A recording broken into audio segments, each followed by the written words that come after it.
In this video, I just want to spend a couple of minutes talking about the profitability of over-limping.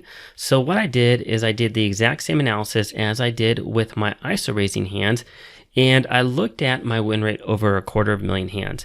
Well, you'll notice if you look at the graph, I know the font's very small, but I didn't play nearly as many hands as an overlimp as I did as an ISO raise, because you really shouldn't be overlimping that often.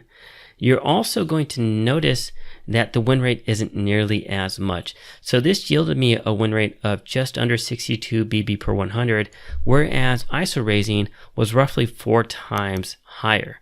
Well, why is that? Well, with ISO raising, we're going to be ISO raising with a stronger range of hands. With our weaker hands, we can consider folding or overlimping. So we're going to overlimp our weaker hands. With ISO raising, we're taking the initiative. When we overlimp, we're not. And also with ISO raising, we're going to make people fold the hand, whereas when we're overlimping, we're not. So we're going to have this issue of declined equity against multiple people. Our equity is going to be diminished. And then also when we get to the flop, ranges are going to be really wide. So we're really not going to know where we're at because nobody has the initiative. We're not narrowing down ranges by raising. And with all that said, plus the possibility of somebody ISO raising us out of the hand pre-flop, it's going to yield us a lower win rate. Now, with all of that said, this is still a viable strategy when the situation is right. And even though it's not nearly as profitable as ISO raising, it still yields a nice profit that can also boost our overall win rate. Now, the whole point of showing you this is that some people will tell you not to limp. I'm showing you that if you do this properly, it's going to boost up your overall win rate.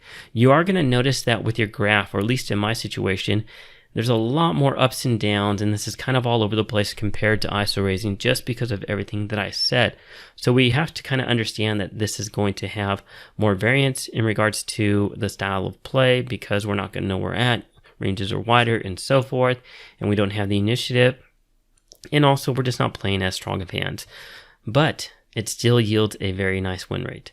So I just wanted to talk about the profitability in my experience and show to you why I think we should be using overlimping in the correct situations.